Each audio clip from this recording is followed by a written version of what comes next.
नमस्कार दोस्तों, जय श्री राम। आज मैं कुछ रिलेशनशिप के ऊपर बात करना चाहती हूँ। आज मेरा एक लेडी के साथ सेशन था, तो वो जो रिलेशनशिप से बहुत परेशान थी।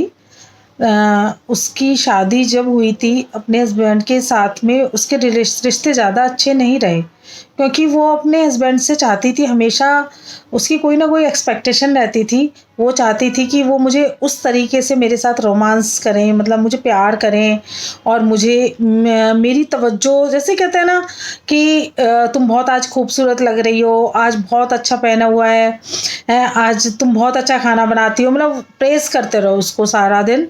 उसको लगता था कि वो मेरी सारी तारीफ़ें करें और मेरी गलतियों को मुझे ना बताएँ बिल्कुल भी। लेकिन उसके हस्बैंड थोड़ा उसके अपोज़िट विचारों के थे।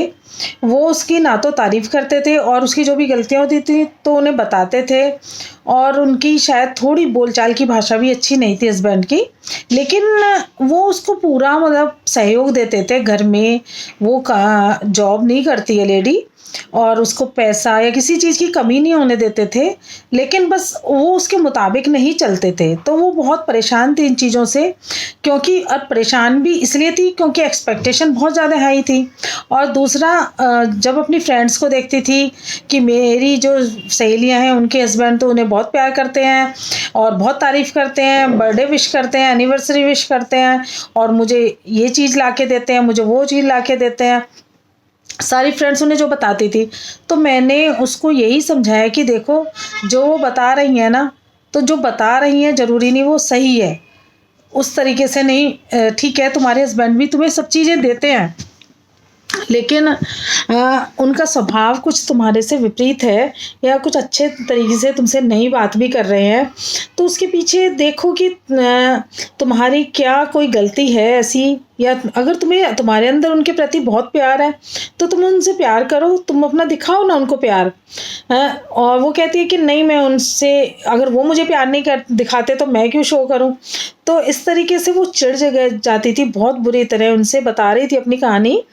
और धीरे धीरे क्या होने लगा, शादी को 10 साल हो गए, 15 साल हो गए, तो शादी तो चल रही थी लेकिन रिलेशनशिप बिल्कुल अच्छी नहीं थी। ठीक है, एक समाज के लिए मम्मी या बीबी की तरह रह रहे थे, घर का खर्चा भी हो रहा था, घर के काम भी सब हो रहे थे, लेकिन रिश्ते अच्छे नहीं थे आपस में। उनका बेटा भी था, शायद 2 बेटे हैं, तो उनके बच्चे भी इस चीज़ को देखकर शायद सफ़र कर रहे होंगे। तो वो बता रही थी कि हाँ, बच्चों पर भी इन चीज़ों का फ़र्क पड़ता है, बच्चों के पर भी असर पड़ रहा था, लेकिन वो बहुत परेशान रहती थी, बहुत रो रही थी। तो तब उसने बताया कि मैम, जब आपसे मिली थी तब मैंने ये आपको बात बताई, तो आपने मुझे कहा था कि आप समझ जाओ इस बात को, कि आप एक्सपेक्टेशन मत रखो, आप अपनी तरफ से प्यार करो। लेकिन मैं नहीं समझी, तो आज मैं इतनी परेशान हूँ कि मेरी शादी को 15 साल हो गए हैं, लेकिन उसके बाद मेरे जीवन में कोई ऐसा व्यक्ति आया कि वो मेरे हस्बैंड का ही फ्रेंड था। और जब मैंने उसको सारी बात बताई कि मेरे हस्बैंड तो ऐसे नहीं है, और वो मेरी तारीफ़ें करने लगा कि नहीं भाभी जी, आप तो बहुत सुंदर हो, आप तो बहुत अच्छे से घर को मैनेज करती हो, आप तो बहुत अच्छी हो। और वो उस तरीके से मुझे गिफ्ट भी देने लगा, और मेरी बर्थडे, मेरी सब कुछ याद रखता था, और मुझे सब तरीके से, वो मेरी जो भी कमजोरियां थी, कहीं ना कहीं उन कमजोरियों को उसने देखा और वो मेरी प्रेस करने लगा, और उसने मुझे उस टाइम बहुत साथ दिया।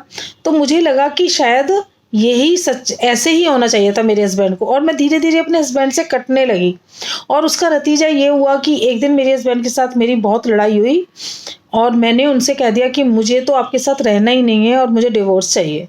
और मैंने डिवोर्स ले लिया, उसने डिवोर्स ले लिया। उसके बाद में वो जब जिस मेल व्यक्ति के साथ में वो अपने संबंध बढ़ा रही थी आगे, अपनी रिलेशनशिप बहुत अच्छी समझ रही थी, तो वो धीरे धीरे वो व्यक्ति भी उसके साथ में खिंचने लगा, और वो जो पहले उसकी प्रेज़ करता था वो तारीफ़ें बंद कर दी उसने, और धीरे धीरे वो उससे कटने लगा, ना उसका फ़ोन उठाता था और ना उसको जो थोड़ी बहुत मदद करता था पैसों की, वो अर्निंग भी उसने देनी उसको बंद कर दी। तो इस तरीके से आज वो उससे बिल्कुल कट गया है, और उसको पता भी नहीं है कि आज वो कहाँ चला गया है। और बच्चों को जैसे जैसे पता चला, बच्चे भी उससे अब नफरत करने लगे हैं कि तुमने पापा को क्या दिया, तुमने एक गलत पापा के दोस्त के साथ में संबंध रखे और तुमने हमें तो कुछ नहीं दिया, तो बच्चे भी उसको प्यार नहीं करते हैं। हस्बैंड तो गया ही और वो जो रिलेशनशिप थी वो भी चली गई। तो दोस्तों मैं यही कहना चाहती हूँ इस उदाहरण से कि जो हम ये देखते हैं ना कि हमें अपने पति से या जिसके साथ जो हमारे 4 कर्म प्राणी हैं उनसे हमें ये नहीं कुछ मिल रहा है और हम उनके साथ में कटने लग जाते हैं, या दूसरों को देखकर हम सोचते हैं शायद ये ज़्यादा सुखी हैं, लेकिन ऐसा नहीं है। जो हमें दिख रहा है वो नहीं होता है, क्योंकि जो दिखने में और सच होने में बहुत फ़र्क होता है। क्योंकि लोग दिखावा करते हैं कि हाँ हमारी देखो कितनी अच्छी बनती है, और इससे हम प्रभावित हो जाते हैं। और इस प्रभावित होने का नतीजा ये होता है कि हम अपने हस्बैंड से या अपने घर वालों से एक्सपेक्टेशन करने लग जाते हैं कि उसके बच्चे अच्छे हैं, उसकी सास अच्छी है, उसका पति अच्छा है, तो मेरे तो ऐसे नहीं है, मेरे भी ऐसे होने चाहिए। और हमारी एक्सपेक्टेशन इतनी हाई हो जाती है तो हम कुछ भी गलत तरीके से पर निकल पड़ते हैं और गलत चीज़ों में फंस जाते हैं।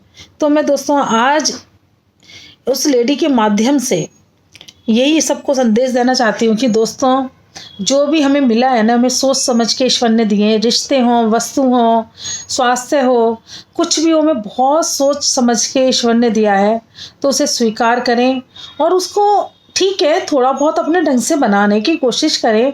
लेकिन अगर नहीं है तो उनकी खूबियाँ देखें कि वो देखो उनका घर का खर्च भी चलाता था हस्बैंड, और बच्चों को भी पढ़ाई लिखाई, बच्चों की भी फीस भर रहा था, बच्चों के लिए सब कुछ कर रहा था।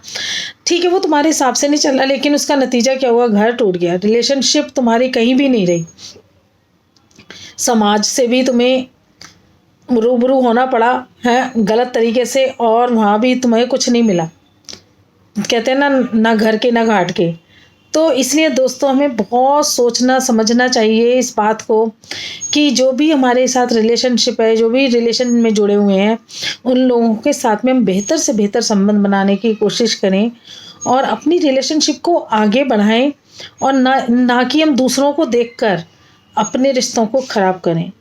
तो हमें इस विषय पे काम करना चाहिए कि हम अपने रिलेशन को कैसे बेटर बना सकते हैं, और कुछ ठंडे दिमाग से सोचें कि ये इतना उसके अंदर क्या बिल्कुल भी गुण नहीं है, उसके अंदर जो क्वालिटीज़ हैं उसको देखेंगे ना तो हम ईश्वर के प्रति आभार प्रकट करेंगे। अगर उनके गुणों को नहीं देखेंगे तो हमें शुक्रानों की जगह शिकायतें ही रहेंगी।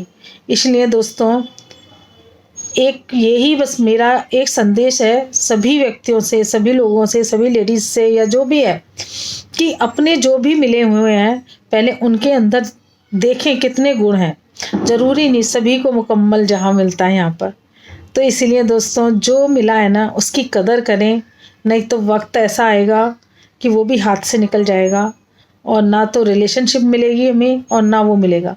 अब वो लेडी चाह कर भी शायद किसी से रिलेशन नहीं बना पाएगी, क्योंकि उसको विश्वास भी नहीं रहा और दूसरा गिल्ट में भी है। लेकिन अब ना तो पति उसके पास आ रहा है, ना ही वो जिसके साथ उसने रिलेशन बनाया उसके पास आ रहा है। तो इस चीज़ से हमें यही सबक मिलता है कि हमें अपने रिलेशन को हेल्दी रिलेशनशिप में कन्वर्ट करना है, और किस तरीके से हमें सब तरीके आते हैं, उन्हें प्यार से थोड़ा समझा के। लेकिन हाँ कहीं और आकर्षित होना मुझे नहीं लगता ये सही है, क्योंकि आकर्षित होना और उसको निभाना दोनों में बहुत फ़र्क होता है। तो दोस्तों हमें अपनी रिलेशनशिप को बेटर बनाने की कोशिश करनी है, और आप हमें कमेंट्स करिए अगर किसी को कोई प्रॉब्लम्स है रिलेशनशिप से रिलेटेड, तो हम रूबरू होकर आपसे भी बात करेंगे या सेशन में, या आपको कुछ ना कुछ एडवाइस ज़रूर करेंगे। धन्यवाद। जय श्री राम। आभार। शुक्रिया।